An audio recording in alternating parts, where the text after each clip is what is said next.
Why, hello there, everybody. Good morning. I'm super excited that I was so excited that I can't sleep because I'm nervous, right? Like your alarm has to get off at and go off at you know, whatever stupid o'clock it is right now in Arizona. Um, and then other times you're just excited, and for me, this is more of an excitement. Um, and part of it is because so many people are actually interested. This is a weird thing. Um, we had over 600 people sign up for the Telegram groups, which means that's how many people are interested in finishing the ACI courses. And that's a testament to something really cool. I told Geshe Michael I was really excited, and he was like, "Oh my, that's more people than I had," and I'm like, "Yeah, but you have like 200,000 people. Like that doesn't count." I said, "I didn't recruit these people. You did." Um, but what's interesting about it, if we look at it from a different point of view, is that we're the mission of our organization is happening, right? So many people are just interested in joining and learning and changing their world and transforming. And for me, the power of the teachings is not, it's like I have my personal examples, which of course I'll share, but you wouldn't be here if it wasn't working for you. Because if it wasn't working in some way, Nelson, hello. Wow. Okay.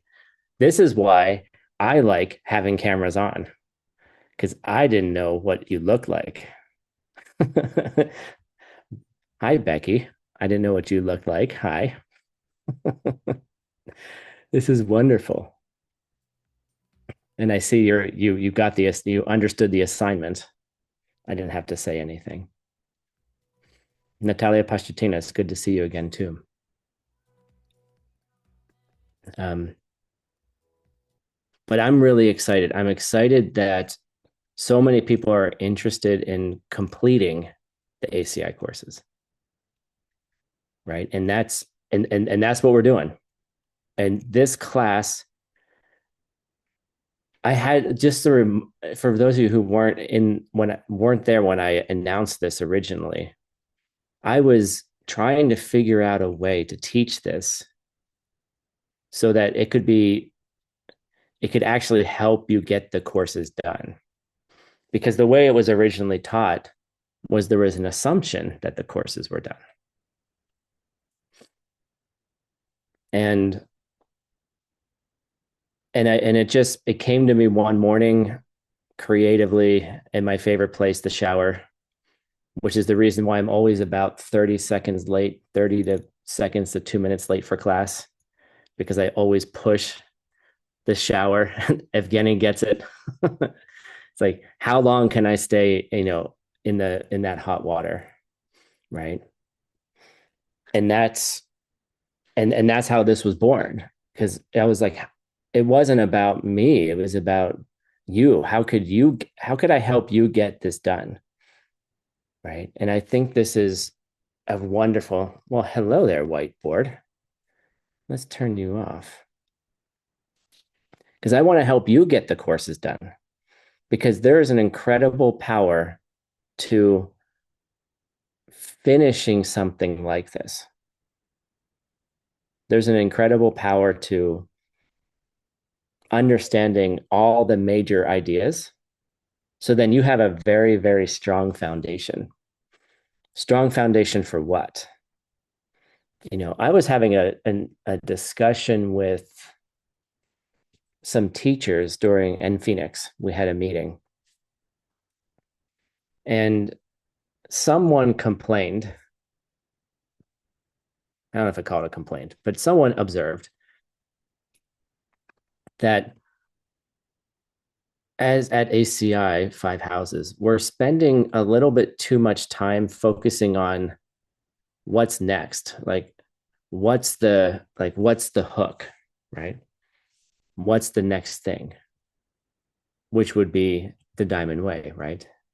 And that we're focused on, oh, you and like twisting your arm and manipulating you. I was like, we're not manipulating anyone, but I understood the idea is that we're focused so much on the next teachings. Like, you need to have this to get that. We need to finish these, which you do, which is why we're doing this. Everything I'm saying is true. But we weren't focused on the preciousness and beauty of what we actually have. Like, what is the capacity of the 18 or the 15 ACI courses, the foundation that we're studying or have studied or will finish to study? The preciousness of these teachings, the uniqueness of them.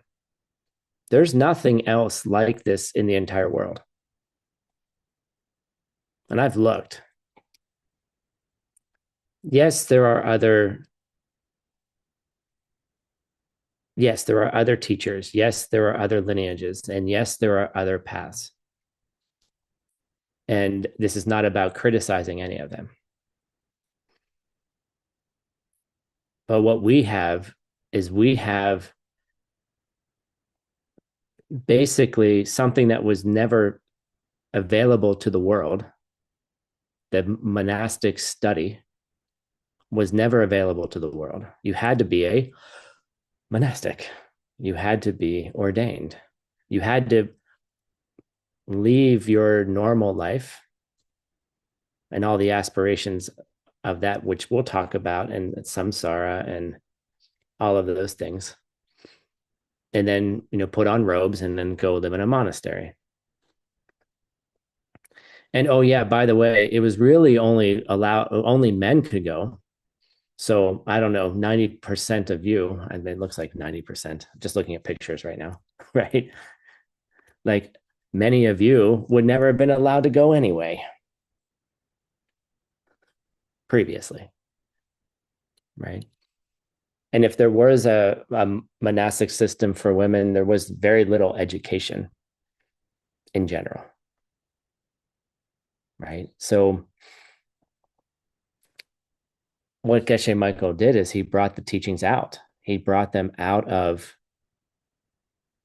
the monastic system, formalized them, and made them available in a way that we all can learn it and learn it well. That's one of the best comments I've seen in a chat in a while, Lona. um,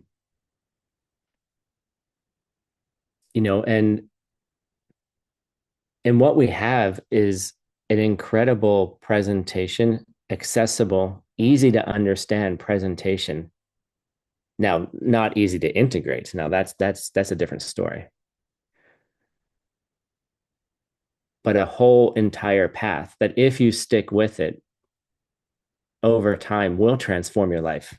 And I don't think you'd be here if you didn't already experience at least the taste of it. Right? At least the taste of that.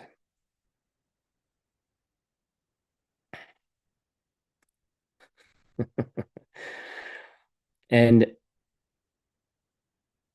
I'm going to let the staff be hardcore about all the rules. I'm going to let you guys understand the rules yourself.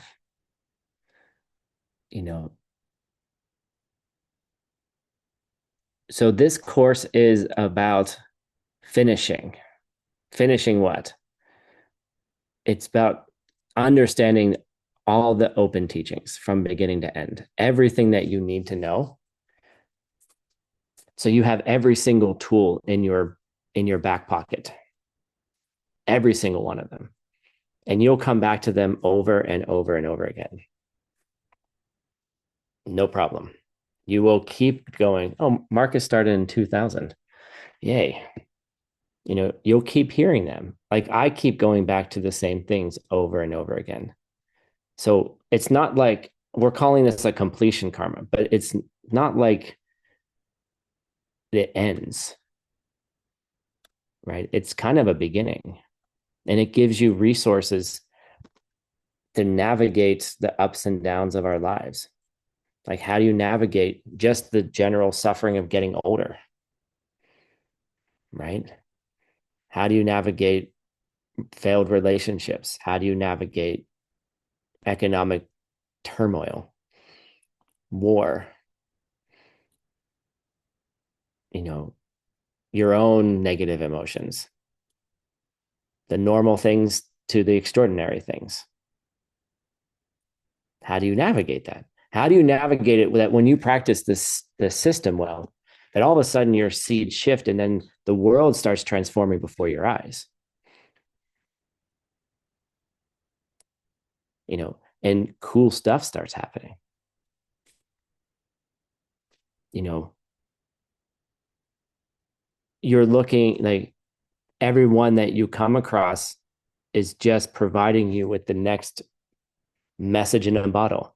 Here you go, Tim. I've been waiting here my entire life to deliver this message to you. And it's the perfect thing that you needed to hear right now from someone who just was walking by, right? Was it a normal person walking by or was it an extraordinary person? Was it of this world or was it some divinity? Which one was it? Right?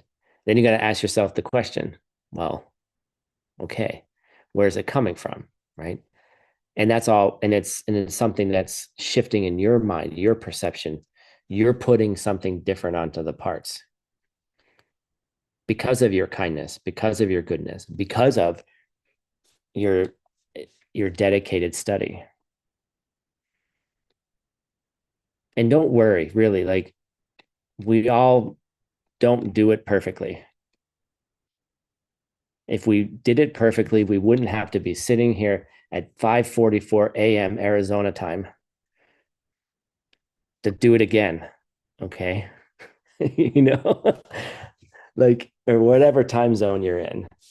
If you're in California, it's 4:45 in the morning, right? So relax, shed some of the self-judgment, shed some of the, oh my God, like I can't do this. You are doing it. Like, who the hell decides to take a 15-month course to like study Buddhism, right? And do homeworks and quizzes and exams. Like that's weird. You're weird. Don't worry. Just allow yourself to be a little weird. And Vlad, look at that. Vlad's dancing a little bit. Nice. Like, let your hair down. Let your, as we say in English, you know, and just enjoy this. And let me tell you, this course is a fire hose. It's like drinking from a fire hose. All right. So if you haven't finished the courses yet and you're dedicated to it, just sit back, relax, open your mind and heart, and let it stream through and just let it hit you. Okay. Because I was going through them and like there's no way that I can teach every single concept again. That's why I taught them the first time. That's called the 15 courses we already studied. If you want to go into more detail, go back to those courses. You can go back to my classes, you can go back to anyone's classes that are on our platform, and get that information again in detail. Or you can just absorb it or then go to mixed nuts twice a week. Right? You can don't worry, it's all perfect for you right now. And we're supposed to be hardcore about this, right? There's attendance requirements, turning on your cameras, blah, blah, blah, blah, blah, blah, blah. Whatever. If you want to do it, do it. If you don't want to do it, don't do it. That's how I see it. I'm not forcing anyone to do anything. And I don't want to. I want to enjoy what I'm doing. And I want you to enjoy it too. And I will promise that this will get difficult. You will have purifications. Okay. There will be times when it's hard. That's why you need each other. That's why there's 281 people here. Reach out to each other. We have a Telegram group of 650 people, mostly, maybe something like that. Like, help each other, right? And that's what we need. We need to help each other. I had a friend yesterday who helped me, right? Just because I'm sitting here in the role of the teacher doesn't mean that I'm perfect, like that I've figured it all out. Like, I'm just sharing with you what I know and what has worked for me, you know.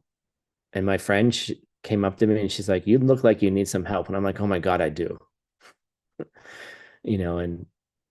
And I just, you need the support of your fellow friends. And these are the friends, by the way, that you're going to take with you into the Diamond Way.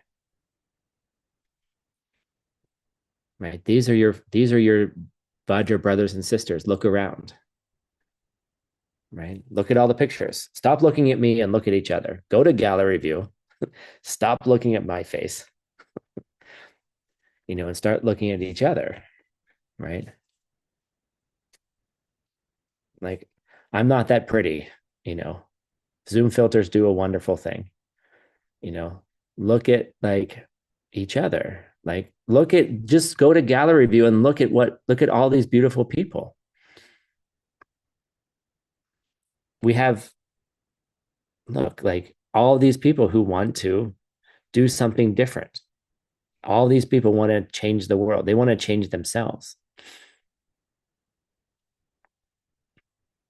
And they want to transform their own difficulties, their own pain. And I'm sure by this point you've recognized that each of us have our own pains. Like, what is your pain? Like, look and, okay, here we go. Flip to a random page, pick somebody you don't know, and then everybody who's looking not at the camera, look at the camera. Roxana, right? Choose someone and look in their eyes. Pick someone you don't know. I'm not telling you who I'm looking at. Okay. And ask yourself a question. What pain do they have? Like, what's going on for them? And try to imagine some difficulty that they have.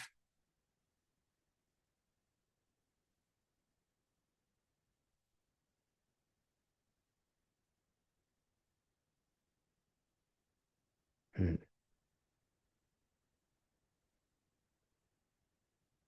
And now do a quick Tonglen. See that difficulty, the one that you just imagined, and then draw it out of them.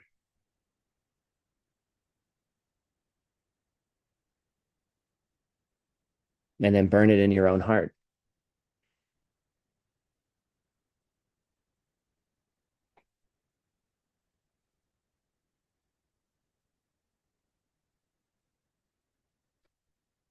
And then take a moment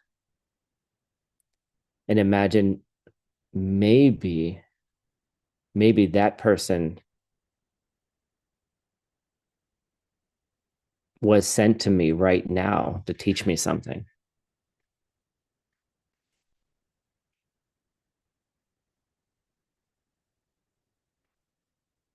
And then imagine the goodness that's in them already. What goodness brought them here right now?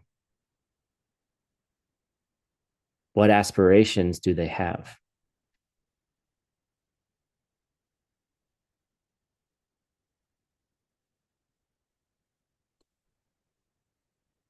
What hopes do they have for their life and for the world?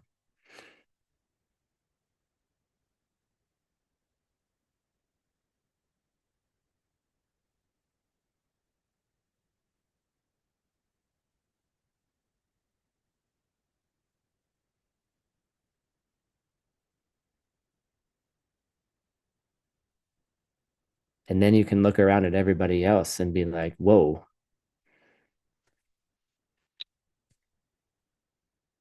what aspirations do all of you have? What goodness is in each of you?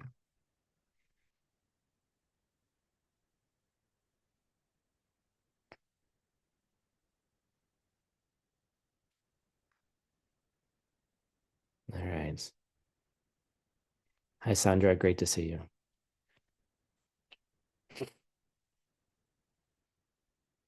So here we go. We're going to start with class one. If you thought that wasn't the class.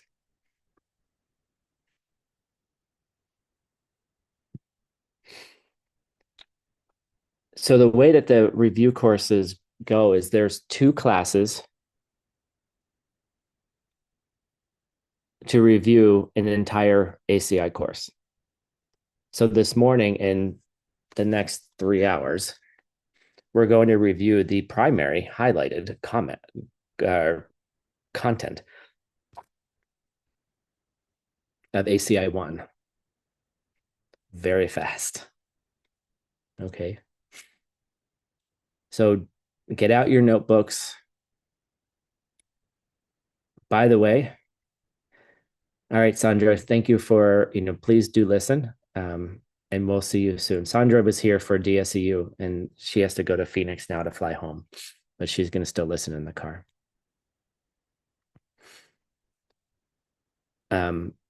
Luckily for you guys, for all of you, divine angels,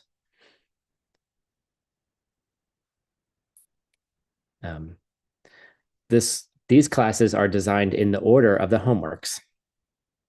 I'm not going to necessarily tell you that I'm going, this is question 1, question 2, because I hate doing that. I have a particular aversion to it. I know it's helpful, but if you listen, I'm going directly straight through the homeworks and it's fast and there's lots of pictures, right? And then at the end of this class, we'll talk a little bit about the structure of how the month is going to look between this class and our next class with me, where you'll have time to review all the material in depth with each other and teach each other and learn from each other, because that's how you're going to learn it. You learn it by teaching other people. I feel selfish sometimes. I'm like, I get to learn all this stuff by telling it all to you, which I'm really just telling it to, to myself. My doctor the other day told me that I don't listen to my own advices. And I said, what are you talking about? And he said, you're really good at helping other people. And he said, but you're a terrible patient. It's like, thanks. It was an amazing compliment, because obviously unless he just intuited it, I mean, obviously had maybe looked me up on Instagram or something, like that he cared enough to look me up. But then he was like, yeah, and you don't listen to your own advices. They go out of your mouth, but they haven't gone in your ear yet. So maybe at some point in the near future, it'll go into my ears too. So thank you for giving me the opportunity. Here we go. And this slide is for Tracy McKenzie. Ready, Tracy? Ready. Who is Jason? Who is Jason?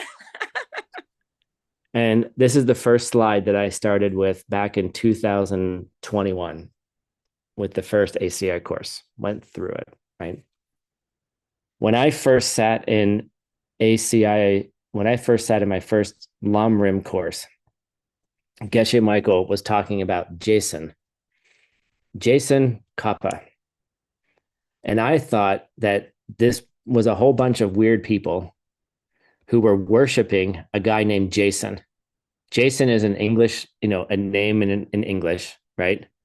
And I thought, oh my God, it's Jason Kappa. Who is this prophet? Who is this guy that wrote, everything down in a deep, deep way that became the progenitor of all of modern Buddhism? I'm trying to look him up online, right? Right. And of course, his name is not Jason, it's J.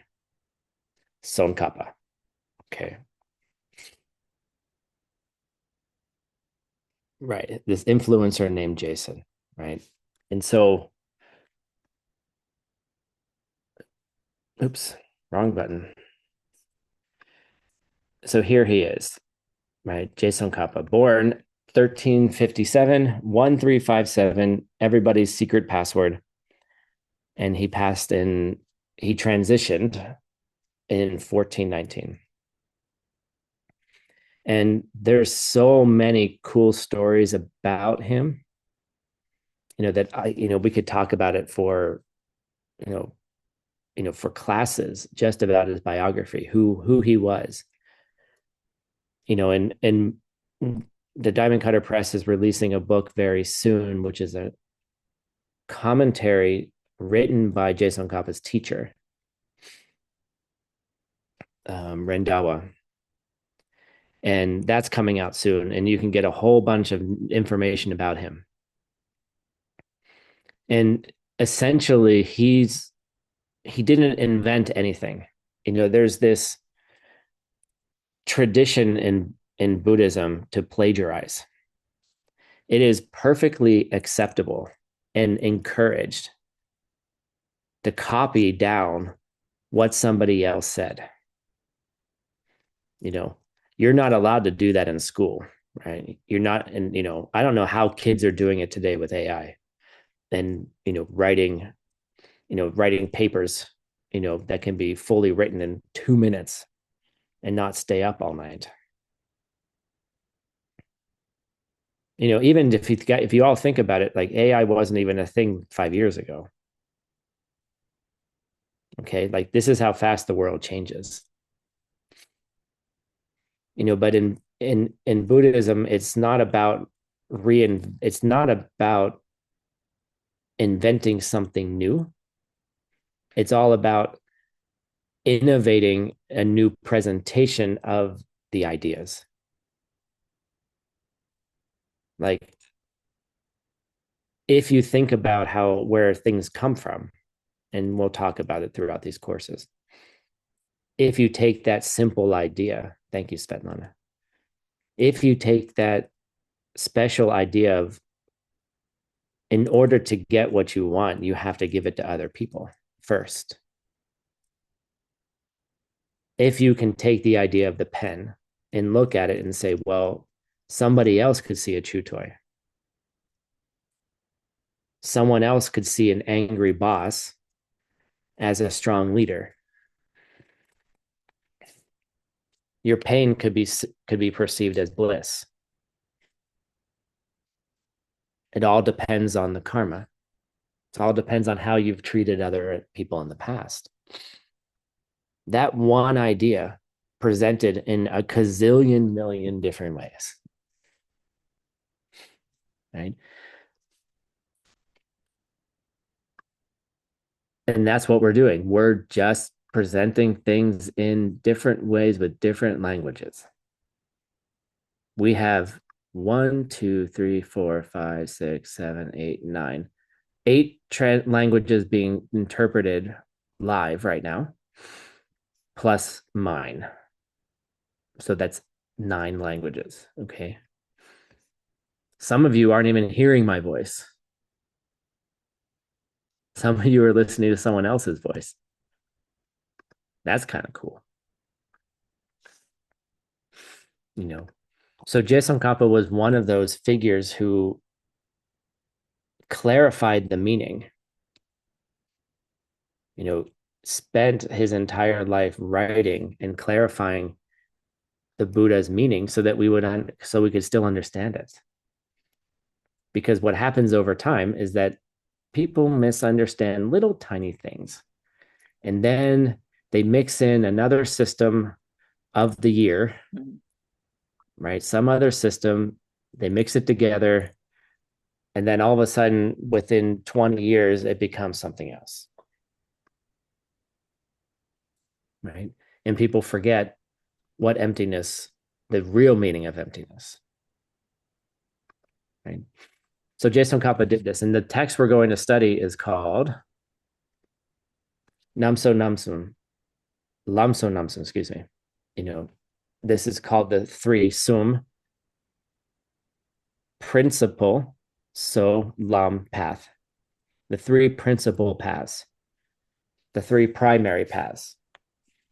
Okay. This is the first text. It is not surprising that this is the first text. This is the foundation of everything you're going to do between now and forever. Okay. Between now and forever is what's in this text. And if you practice this text well, all right, namso lamso namsum. If you practice this well, you will automatically enter into the diamond way. You don't have to do anything special. You don't have to come to these stupid 15 months of 18 courses. Get it? Okay. If you study these three things well, diamond way just happens to you. That's it, guys. Go home. You don't need anything else. You don't need anything else besides renunciation, bodhicitta, and wisdom. Goodbye. If you never come back again, if you turn off your screen, leave this Zoom call, and never do anything else but those three things, you got it. Oh, give me a secret practice. Okay, I'll give you a secret practice right now. Get fed up with this life. Truly, night and day, understand that nothing in this world works. Nothing survives. Nothing stays. And all the things you're doing to try to control it don't work. How many of you are trying to control your life right now? Even by sitting here in ACI 16. I put my hand up first, right? Because it's wrong view.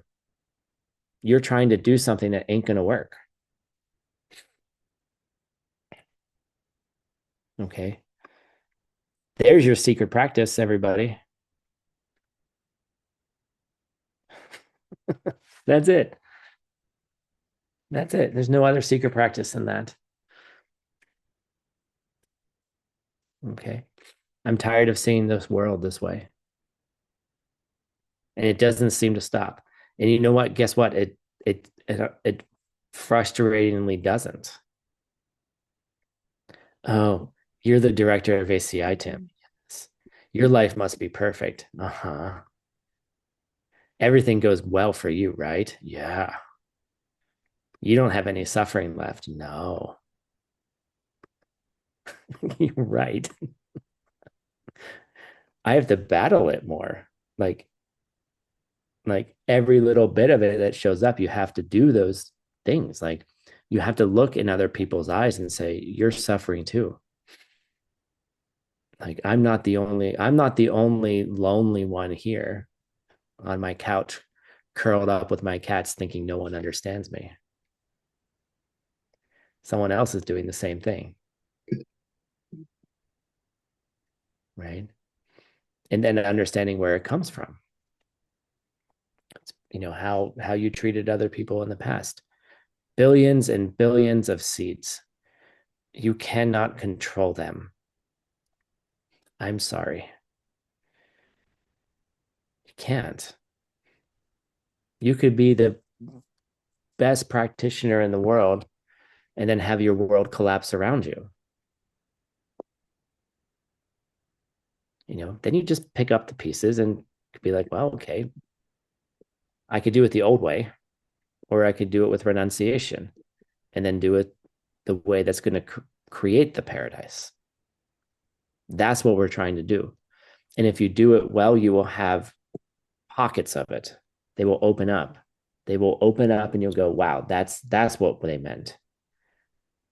When Tim said it 6:07 a.m., November 9th, Arizona time, pockets of paradise.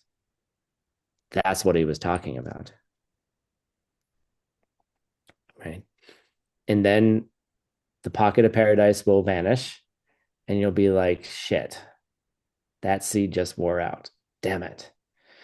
Okay, well, I had it once. I can do it again. And then you just keep on going. Okay. If you can do it once, you can do it again. All right. If you've had one glimmer, one moment, I told you guys I wasn't going to teach. I told you I was going to just give you all the information. Shit. If you have one glimmer of hope, you can have a second one. If you have one moment of an encounter with a divine being, you can do it again. But they are expensive seeds, incredibly expensive seeds. And so that's why we have the three principal paths. So you can keep building that foundation. Oh, I'm a diamond way practitioner. Yep. And guess what? Did you forget? Did you forget what you were doing? So that's our goal. Right? Our goal is to take these three basic ideas, in fact, quite revolutionary ideas, frankly, and just keep plodding along over and over and over again. Okay, so what commentary are we studying? So Jason Kappa wrote this in between 1357 and 1419, somewhere between his birth and his death, because I can't remember the date. I didn't look. Sorry. Not perfect.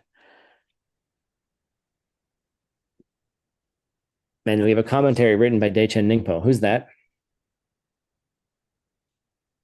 You don't know who this is. Thank you, Marcus. Pabonka, right? It's Pabonka's secret name. Oops, there's an error in the text. Okay. The essence of great bliss is Pabonka Rinpoche's secret name. Learn it. All right. So Pabonka, those are his dates on the screen, wrote the commentary that we're studying to the three principal paths. And he's important in our lineage for many reasons. He was kind of a troublemaker. Okay. And what I mean by that is that he didn't think the teachings needed to stay in a monastic system. He didn't think, oh, I just need to teach this to some monastics and so they can get enlightened. He was like, no, these are for everybody. And he was highly criticized for it, and he did it anyway. Right. And he taught publicly and was, very widely popular, but in the inner circle, highly criticized, which is probably just an old seed anyway. By the way, get used to it. Get ready for criticism. Get ready for people to not approve of what you're doing. You can turn around and go back the other way. You can go back in. You can merge back in with the sheeple. Do not quote me on that. Shit. That is not something to put on my social media, Anastasia. Okay. You can go back into you can go back into blindness, right? You can go merge back in, or you can recognize that your things are going to shift very fast and you will receive criticism. And if your practice is going well, it should be a sign of that, you should take it as a sign that it's going well. Even the people closest to you in Buddhist communities will criticize you. It is unfortunate. I mean, if you have the seeds for it, I guess. You know, it comes at me all the time and it's really annoying. But you just keep on going. I heard a rumor the other day. I told people I'm putting my hot tub in the backyard so I can sit out and look at the stars at night here in Rimrock where there's 5 people, right? And I heard a rumor that people were like, "Oh, Tim's going to have wild parties at his house." I'm like, with what people? Me and the coyotes, right? Me and the peacocks. We're gonna have wild ass parties in my backyard. There we go, guys. Right? Yes, Vlad, you can come to the wild parties in my backyard. Okay. Right.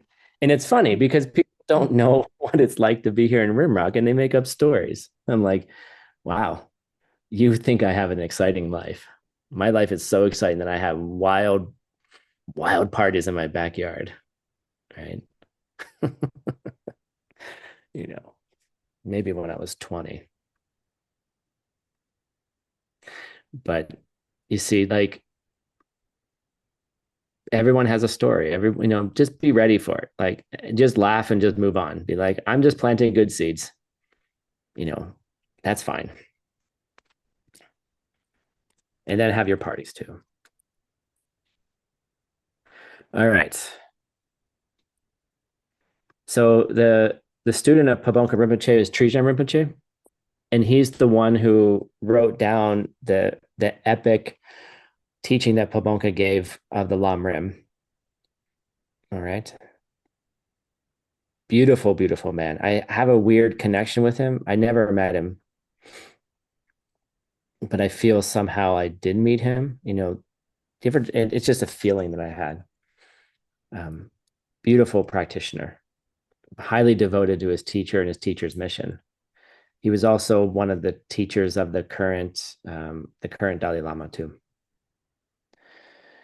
And one of his students, Lobsang Tarchen, Geshe Lobsang Tarchen, another. I never met him in real. I never met him in this incarnation. Very tough teacher, from what I understand. You know, in New Jersey, he left Tibet, went to India, got sent to New Jersey, right, to a Mongolian monastery, right. I'll tell you sometime when I did meet him. You'll have to wait for them. You're gonna have to wait for about a year or two for that. And then his student, Geshe Michael. Okay. And that's how this lineage has come to you, because I learned from Geshe Michael. I learned all of this from Geshe Michael, most of it. Okay. And now it's being passed on to you. And now it's really your problem. All right. It's your problem now to have students. It's your problem now to be a teacher. Students are problems. By definition, a student is a problem. Get it? Okay. Having students is like having a daily set of problems. Okay. Because they're just not, they're students, they're learning, right? And when you take students, you know that they're learning, right? And you take the time to teach. And that's what's going to happen for all of you. You will teach others. You'll be teaching this class. You can have the PowerPoints, you can get the pictures, and then you can put, if you want to, it sounds weird, you can put your teachers after Geshe Michael, whomever your teachers are. Okay. And I just want to highlight to you that I'm just giving you the information, right? That doesn't mean that I'm your teacher. Okay. Each of you will have to find your teacher. We're going to talk about that a little bit later. You have to find your special glove, that special, the clothes that fit you the best. I'm wearing a new sweater, right? My mom was like, "What size do you want?" And I said, "I want a small." And she goes, "But Tim, you're kind of a medium now." And I said, "No, yes, maybe sometimes." I said, "But I want a small." She got me a small, right? And it fits really well, right? Because I knew, like, I know this brand fits right. Like, you got to find that shirt, the teacher that fits you, right? Who fits you, right? I'm just giving you information right now, right? And go try out people, try out different people. Who touches your heart? Who goes in there and inspires you to be a better person? Who can you go to, or you would want to go to, when you're having a bad day, right? Who can listen to you? Who's going to provide you with those special advices? That's, you need that person. you know who is that special person for you? you know Someone you can enjoy being with, right? And that's up to your seeds, and we'll talk about this, of course. But who is that person that fits for you?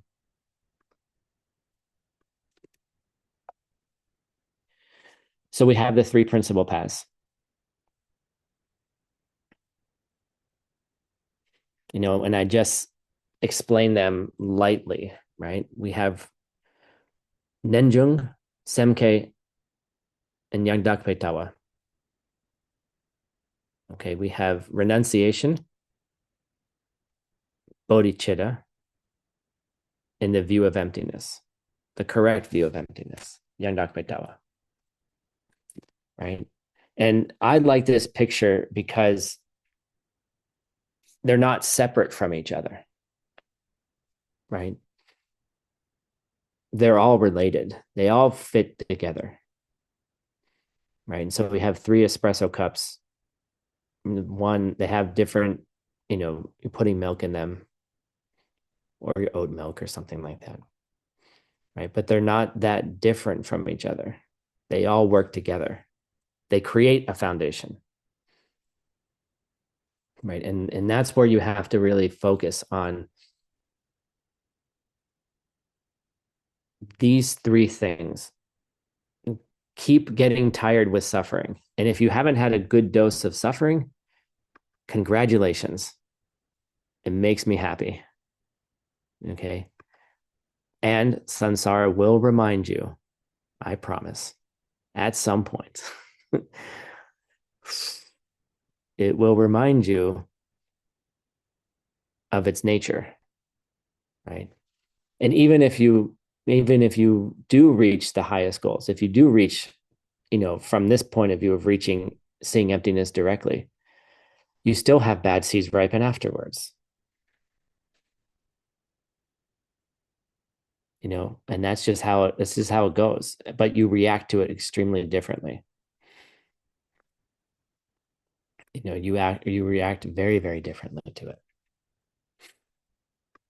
But it will remind you, I promise. So I don't know, enjoy. That's how I would look at it. Enjoy the next round of suffering. But understand that it's going to keep coming unless we do something different. And so that's what we're here to do, is we're here to try something just a little bit different. It's just really, if you think about it, it's just a slight shift. It's just a tiny shift in thinking, massive consequences in that tiny shift. But it's just a tiny little shift. Things are this way or things are that way. That's all. It sounds stupidly simple, but it has a massive capacity to change everything. Just one small change. And it'll be the thing that you'll battle. It'll be your battle. It'll be the primary battle from now until then. Right now until what? Eighth level Boomy or something like that. I don't know. Where is it coming from? Why do you have to see this? You see. And then the second path is about a wish. The wish to reach total enlightenment for others. So you can really become someone that helps others. We talk about, oh, go help other people. Go take care of them. Yes, go do that. And you should do that. But if you really want to help them, like completely, you need to send yourself on a trajectory. And that trajectory is total enlightenment. Like that trajectory is let me get out of here so I can really have that capacity. And then you move into, and that then spills into what I was talking about, the correct review. Where are all those beings coming from? Where are all you coming from? How do I see all of you? Like, why are 322 people here? Right?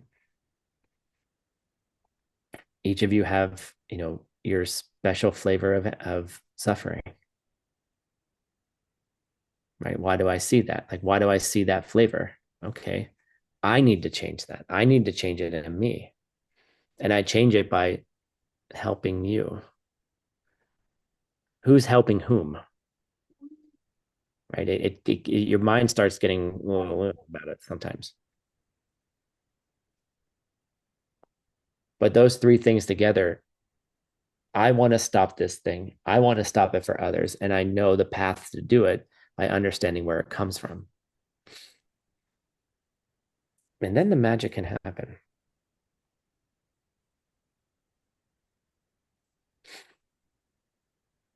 Then the magic can really happen. And so what does that magic look like at the end? Like, let's take our mind from here all the way to the end. And the end is going to be the Buddha's bodies. What does the Buddha look like?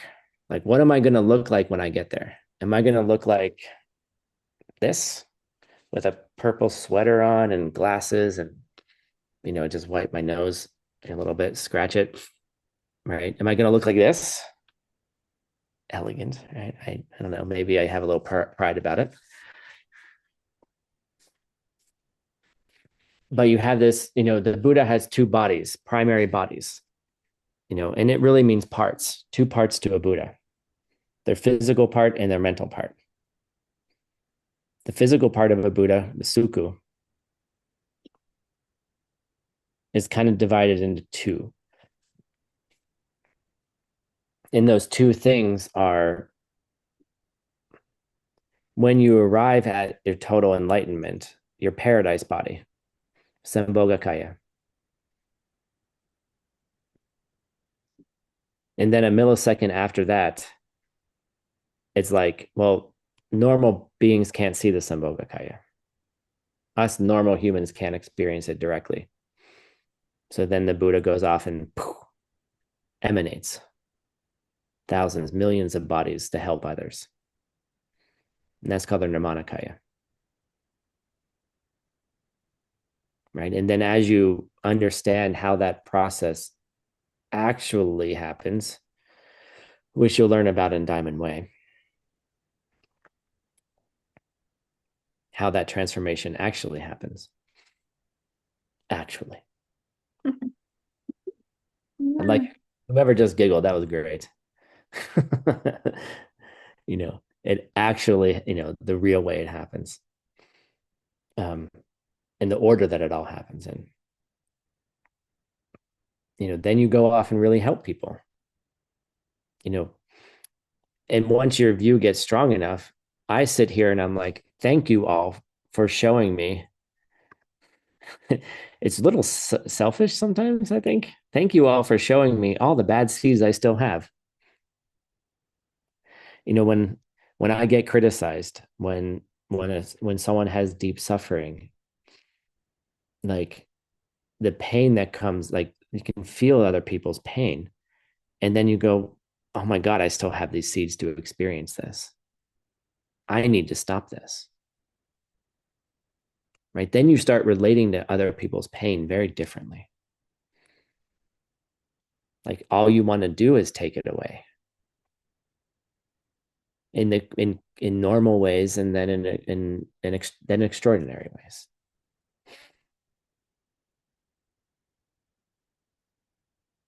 And I just taught you how to do it. Very first thing we did. Just do Tonglen. Walk up to somebody.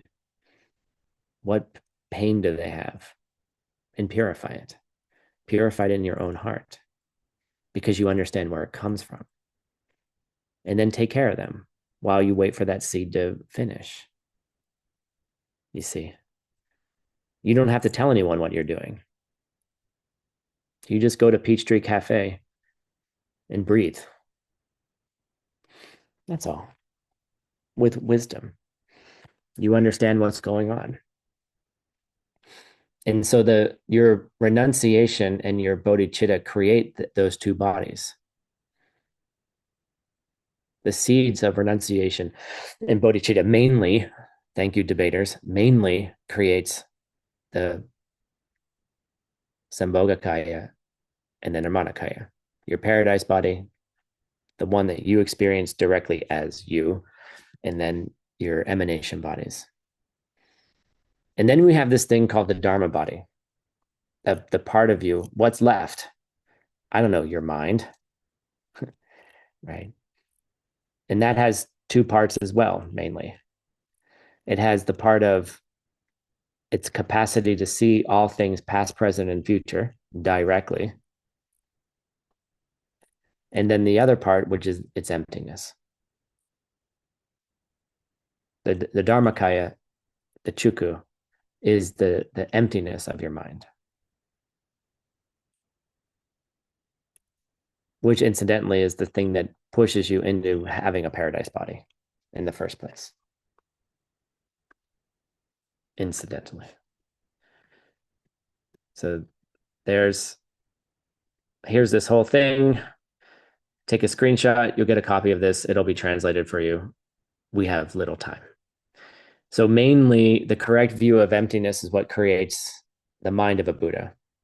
Mainly renunciation, bodhicitta create the physical body. So what the hell does this have to do with our tantric practice? Ta-da! What does it have to do with it? And this is one of my favorite modern painters. Her name is Somalama Davahu something. It's Mongolian. I have no idea how to pronounce it. And somebody gave me one of her paintings after I taught ACI 3, and it's up on my wall right here. It's the stages of meditation. I'll show it to you in the second class when the sun comes up so you can see it. All right. And she's become an amazing, amazing painter, very popular now. I have one of her originals. Yeah. Someone was thinking about that. Some Buddha was thinking, Tim will make some money someday. Actually, I'll probably never sell it. It's beautiful. Reminds me of where we're going. This is another painting of hers. This is Naropa and Niguma. And what does this have to do with Tantra? Like, what does the three principal paths have to do with Tantra? And I already said it, but I'm going to say it again, right? It has to do with you cannot have experiences with Vajrayogini unless you have the three principal paths firmly in your heart and you're acting it day in and day out. Okay. You will not meet, okay. You will not meet.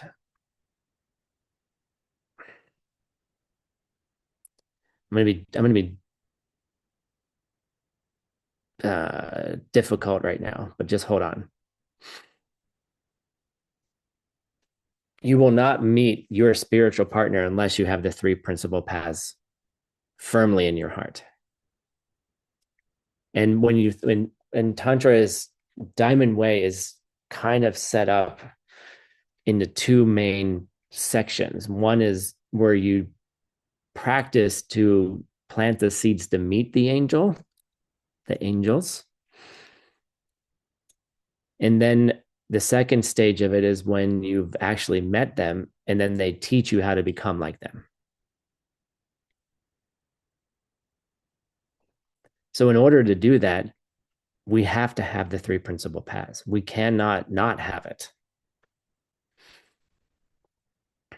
And so when I say this, you need to find your teacher. What am I saying? I'm actually saying plant some seeds. You don't find anybody. Okay. You may experience it like a finding, a discovery. But the whole story of Naropa and Niguma, which is the foundation of our Diamond Way lineage,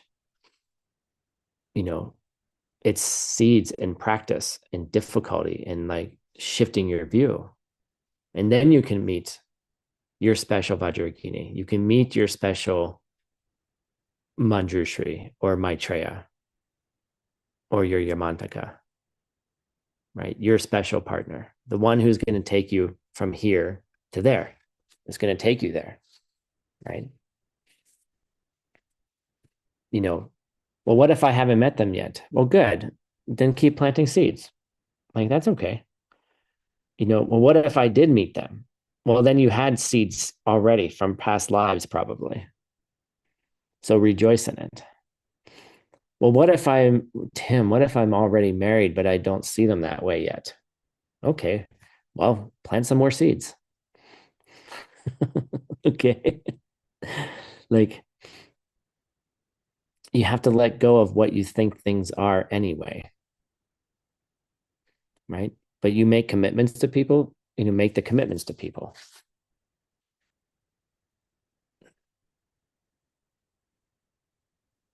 But eventually, your practice will take you that someone will take you by the hand. Someone will. Someone. Get your mind. Don't think it has to be the way you think it is. Okay. I'm going to say that very clearly right now. Like, don't think it has to be the way you think when you use the word partner, what that looks like. Okay. Yes, we highlight the power of a partner practice. ACI 35. You have a long time to go before you get to that course. Okay, we're on ACI 16. You got to get to 35 before you get that information. Okay. But the idea is, how do you create your paradise? Don't worry about if today is not a paradise for you. It's not for any, unless you are someone that I don't, you're appearing in a certain way, and I don't know who you really are, and I have no idea what's going on for you in your world.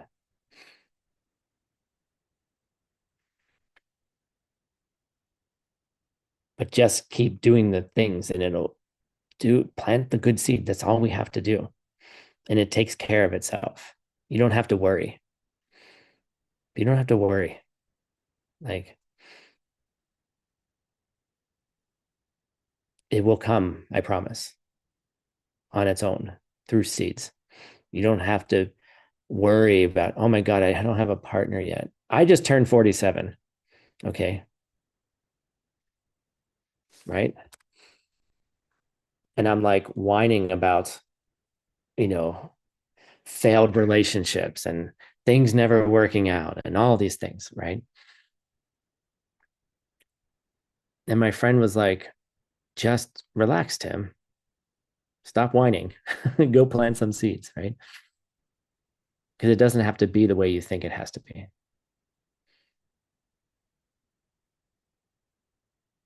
And that's how we move forward. Three principal paths. There's no other way. And then it starts creating this kind of stuff for you. Right. I want to go meet this artist. I just the first time I've seen this painting of hers. I had a intuition last night, and it's the first time I've seen this painting of her in Ninguma in Europa. Right.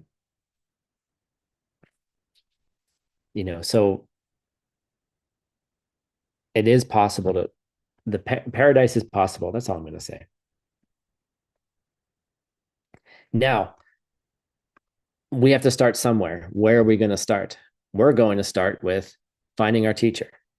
And what are the qualities of that teacher? We're going to blow through this really fast. The first quality of your teacher is that they are controlled. And what that means is that they're living an extraordinarily high ethical way of life. They practice the extraordinary training of ethics. They have their freedom vows, they have their bodhisattva vows. Ideally, they have their diamond way vows as well. And you can tell that they're practicing them. Okay. What if you see someone who's sort of ethical, but not ethical, or you see things you don't like? Well, you got to evaluate it. Like, take the time, look at it, look at who they are, get to know them. Don't make up stories. Tim's going to have wild parties in his backyard with in a hot tub. Come on. Like, don't make up stories. Like, go learn about the people, right? Learn about who they are. Learn about how they live their lives. And then you'll see whether they're ethical or not. But the person you study with should be ethical in some way. I mean, highly ethical, and be living an ethical way of life and demonstrating it. How do they demonstrate it? Well, you can smell it. You see how they treat other people. You see what happens when they get upset.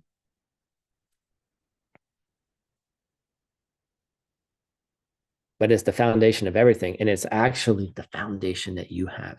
You want to find a teacher? Just be these 10 things. You see, everyone's like, I need a teacher. I need the seeds, Tim. These are your 10 seeds. Got it? The second one is Shiva, that they're at peace, meaning that they have an extraordinary training in meditative concentration. And you can also smell that too from people, right? You can see it. You can see their capacity to focus and focus on the right things. Thirdly, they have Nirshiva, which means high peace, which is a code word for the extraordinary training of wisdom. That they understand emptiness well. They understand where things are coming from. Here's the picture of the matrix. That's my creative way of thinking about it. They understand how the world becomes the world. Okay. Fourth one, Yunten Lakpa, is that their qualities, your teacher should have, well, typically, your teacher should have qualities that exceed your own. Okay.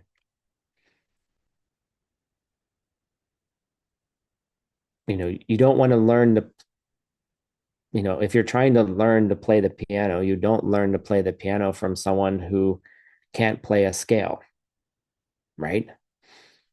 Like you want to learn from someone who knows more than you, who clearly has been on the path and has been trying and succeeding at it. Right. Now it's kind of cool when the student exceeds the once the student gets good and the student becomes better than his teacher. And this is the case of Jason Kappa. He became better than his teacher. And then his teacher became his student secretly.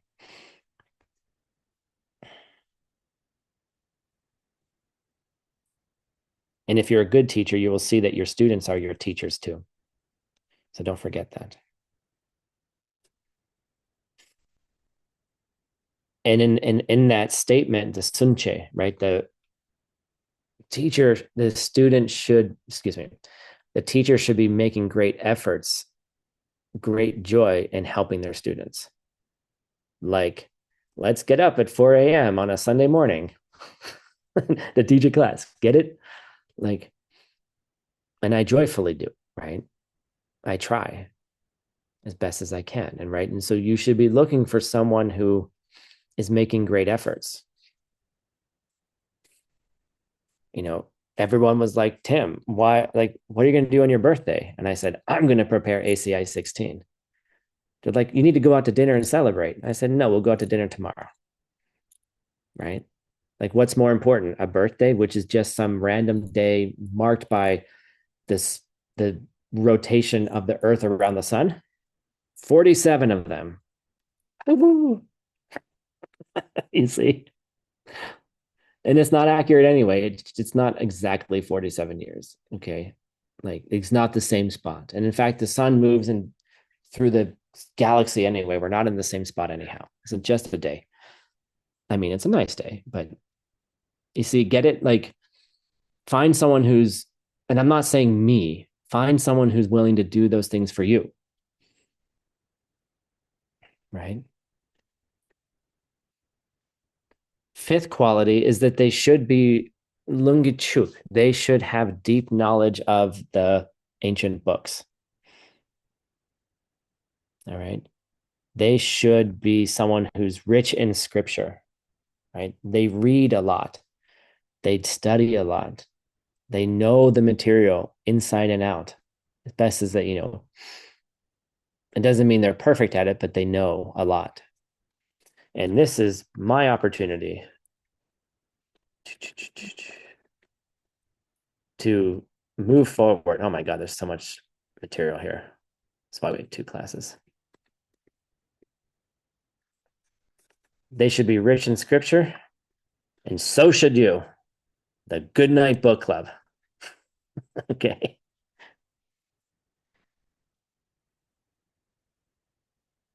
Every night before you go to bed, you should put away your cell phones. You should put away your computers. You should put them away way earlier than before you go to bed, by the way. And then every night, you should open something meaningful to read and read it for 5 to 10 minutes. And if you're not part of the Good Night Book Club, join. We will send you amazing books for you to read before going to bed. And if you join the higher level of it, you can get a daily email from Geshe Michael. His most recent translations come out almost every single day. So if you want to be rich in scripture, Lungichuk, join the Good Night Book Club. That's my little plug. Thank you, Tim. Trying to help Diamond Cutter Classics make some money. All right. Where are we? Lungichuk. Next quality. Tani Rabtok. Tani Rabtok. They should have some kind of deep realization of emptiness. And ideally, they have seen emptiness directly. Or at least they have an excellent scriptural and intellectual understanding. And I'll say quite confidently that meeting someone like this is rare. who someone who has seen emptiness directly is it's rare. But I also say confidently, when your seeds get better, the rarity of that shifts.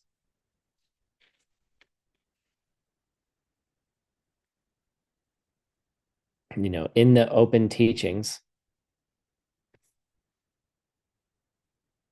Aryas tend to show up every 500 or so years. Okay. But it would be kind of sad if that were the absolute real truth, the real truth. Okay. And when your seeds change, you start to see different things. All right. That's pretty much all I'm going to say about that. So you should be looking for someone who has a deep, deep understanding of emptiness, ideally an Arya. And if you've met an Arya, you should stick with them. And how did you meet an Arya? Because they're coming from you. And there's no other way. Don't think there's a self-existent Arya out there. And by the way, Aryas typically will not admit that they are. So good luck getting one to admit it. Maybe they will after a certain period of time.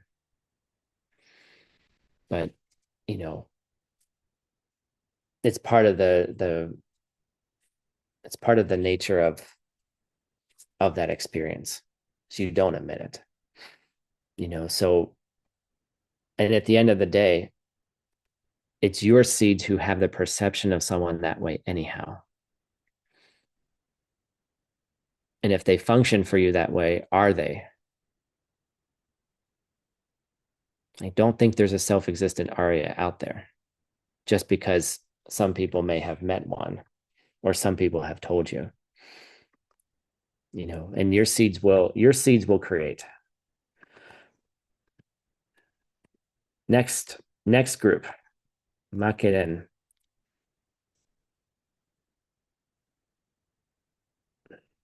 They should be a master teacher. They should be able to know what the student needs and be able to give them what they need in the moment to move on their spiritual path. Give the student what they need rather than, I've met teachers that seem not to pay attention whatsoever. Right? They just say things and you're like, you're not adjusting for the room. You're not adjusting for the students. I'm actually eating my words right now. Like when I said, you have to turn on your camera to, get certified in this class. This is why samsara is stupid. It was a lot easier when there was only like two or three screens of students, right? Because then I could flip through and just see a couple of you, right?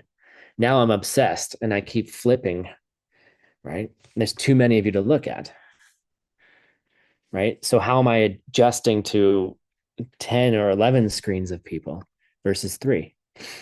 But that's what a master teacher tries to do. Excuse me. I don't that sounded pretentious. A teacher tries to do that,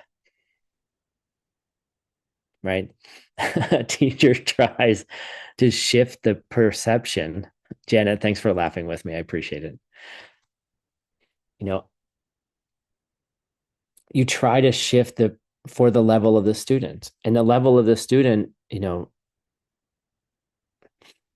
you'll say something in one point and you might contradict yourself later.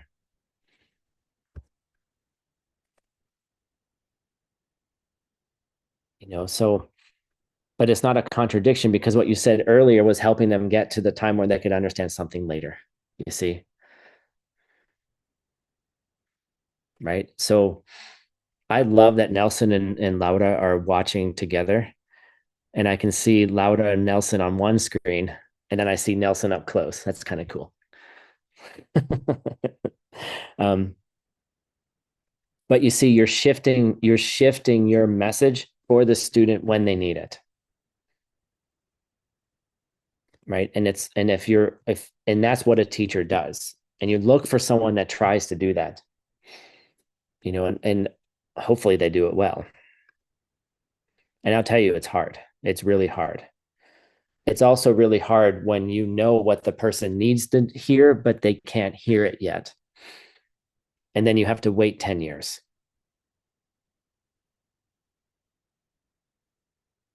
Okay. And that's where the next one comes in. Ta-da.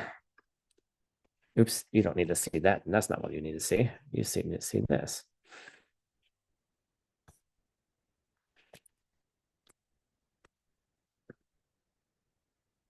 Is that Sewe Dakni, is that you have to look for someone who's the image of love, and they teach out of love, and they don't have worldly motivations, right? I picked a happy dog, right? You know, the dog that's always happy to see you, right? They're always happy. They're always want to teach, even if it's uncomfortable, right? They're always happy to teach. And then finally, is that they never become discouraged, right? Even if it takes 10 years to say the thing you knew you had to say first, you just file it away and wait for 10 years until they're ready to hear it and they're ready to make that transformation. Right. And so they'll just keep going, regardless of whatever poop gets slung at you. And I've got a lot of poop slung at me. Right. But you just keep going because you know you're helping them. Right. And these 10 things, this is what you need to do to get your teacher. These are the seeds for a teacher to show up for you. And by the way, as a student, there's 3 things you have to do. The first thing you have to do is you have to be free of preconception and willing to try something new. Like, here's 2 paths: the old way and the new way, right? You have to be willing to try something new. You have to empty your mind of what you thought you knew. You have to empty your mind of what you thought was truth. And then you'll battle it all the time. Okay. It just doesn't fall out of your mind. Like, it's not like you just, leak it out. I wish that were the case, for my own benefit, actually. But it takes time. And then the next thing is spiritual intelligence. That you have the capacity to think through all the things you're doing, right? You can sit on the beach and have a high, deep spiritual practice. Get it? It doesn't have to look like the thing you thought it looked like. But you have to understand what's happening inside. Like, what's happening in your mind and your heart? What transformations are you making? You may not sit on the beach for that long if you have spiritual intelligence. But you might sit on the beach for a long time if you need to take care of your body, which is a sign of spiritual intelligence. Okay. So the first thing is you have to let go of preconceptions. Let go of what you thought was true. Let go of what you thought the path was going to be. Let go of what you thought the teacher was going to be. Right? Then you have to have a kind of spiritual intelligence. It's not intellectual intelligence, it's spiritual intelligence. You have to think about it. And then the third thing is you have to have high aspirations, spiritual aspirations in this life. You want to make those changes. Okay. And the reason we have the sand clock here is because we don't have time. Someone who has high spiritual aspirations also understands that there is not enough time. Okay. Because we're forced by the power of our karma to keep taking on these impure parts over and over again, cycle over and over again. And that's called samsara. That's called korva. We're forced to do this over and over and over again. Why? Because we have afflictions. And what are some of those afflictions? I'm fire hosing right now, guys. Okay. So just write it down. What are some of those afflictions? You're happy when you get what you want. It's Christmas time and you got the present you wanted, but then you're unhappy when you didn't get what you wanted. Here are your two primary afflictions that keep you spinning in samsara, right? That's forcing you to take on these impure body and mind over and over again, right? What else? What are other some of your major afflictions? I don't know. You're happy when you feel good, right? But guess what? You're unhappy when you don't feel good. Oh, I'm sick. Oh, I have this weird disease. Oh, I have a headache. Oh, blah, blah, blah, blah, blah, right? But we strive to feel good. And then when we don't, we get unhappy. And that one day that we feel good, we get happy. And then the next day when we feel shitty, we get unhappy because we only had one good day. Circles around. Oh, by the way, then you become happy when everybody knows you, right? I'm famous. Oh, it's my birthday. Everyone sent me beautiful messages. Thank you, everyone. That was really nice. It made me happy, right? But then you're unhappy when someone doesn't recognize you. Oh, that one person didn't send me a happy birthday message. I'm unhappy now. You get 1,000 happy birthdays, and then the one person who doesn't write you and you get unhappy. Right. This is the slide that I chose back in 2021 for this affliction. And somehow the world keeps making stupid people famous, and I don't know why. Next affliction. When someone says nice things about us, we're happy. Marina, you do such a good job helping us with everything at ACI. And now she's happy. Then if I don't say nice things about Marina, she's unhappy. I'm just using her as an example, Marina. I'm not saying you're like this. You're just on the screen. You just happen to be on the screen. You got to be the example. Okay. When someone speaks nicely of us, we're happy, right? When someone criticizes us, especially online, we're unhappy.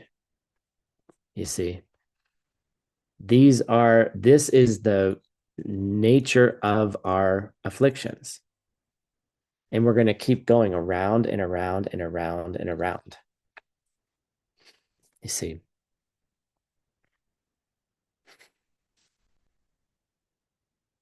And so someone who has high spiritual aspirations knows we don't have time for that.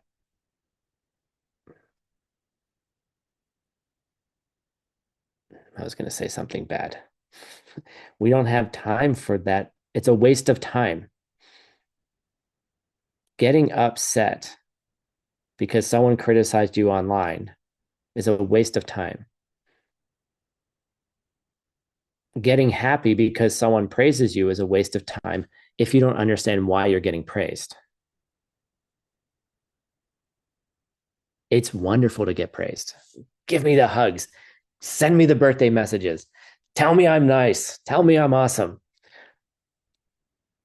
But if I'm just waiting here, I wake up on my birthday and I'm like, who sent me a message?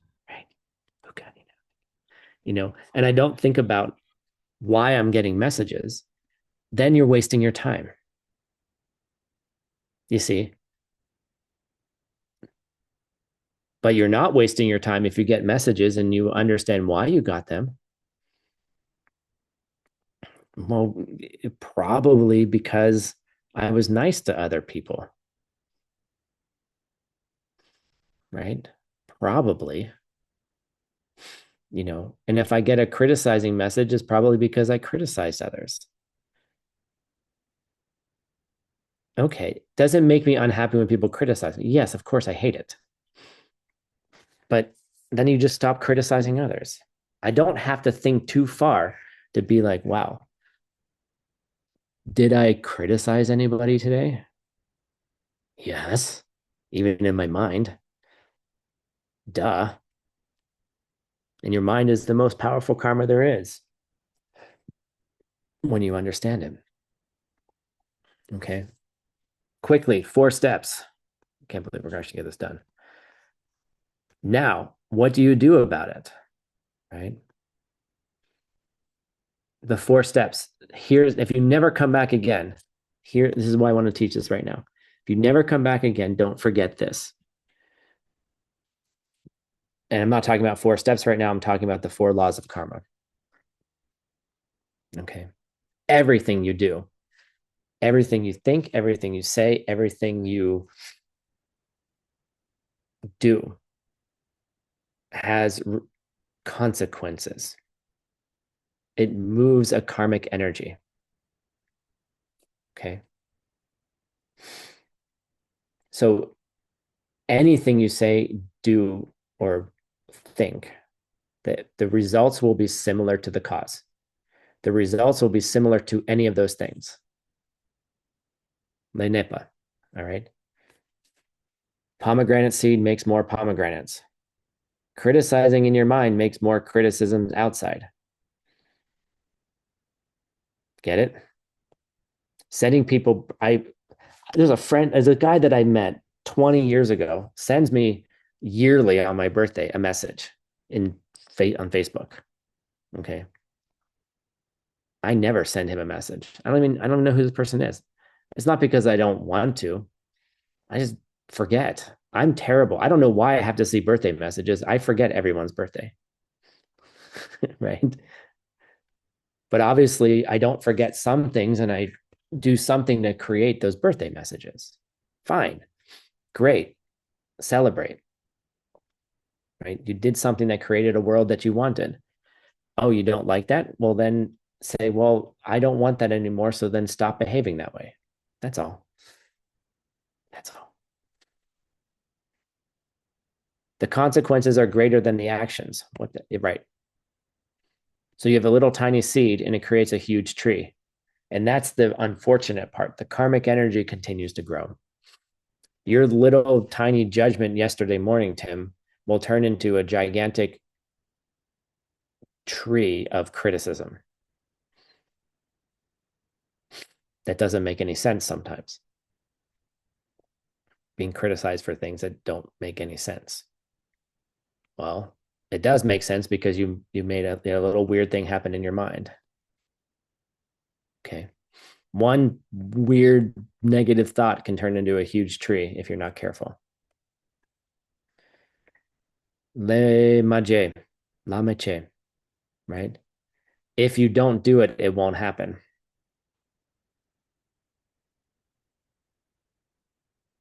Le mache mache, right? If you don't do something, you won't get the result. If you don't do it, it don't happen, right? So if you stop doing criticisms in your mind, you won't have more criticism.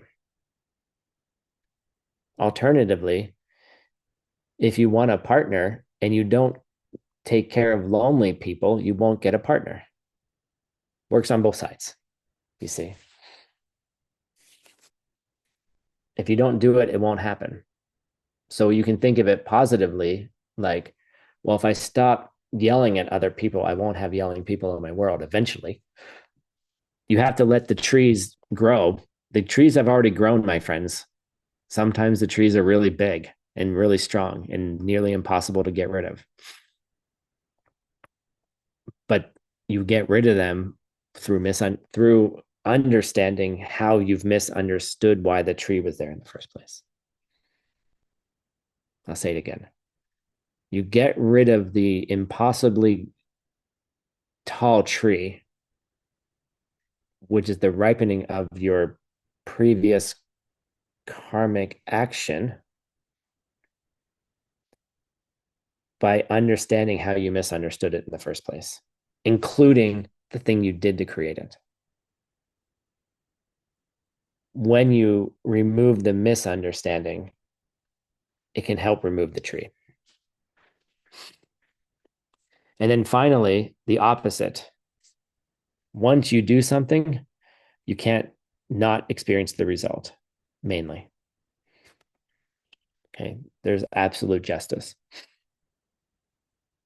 And we'll talk about this a little bit later, but it's not so depressing in this way. Like, if you do it, you have to see the result. Okay. Can you change? Can you stop a result from coming out? With the four powers, you can change the quality of that seed. You can sometimes force things out faster. But if you remove your misunderstanding, you might be able to block the seeds planted in misunderstanding in the first place.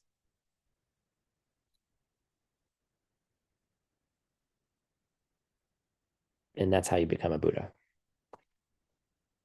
Yay! First class done. All right. Take a 20-minute break, 22, 23-minute break. Listen to some good music that Marina's going to put on and reset. And we'll be back in 20 some minutes and we'll go and do class 2. Yay. Have a good break. See you in a few minutes.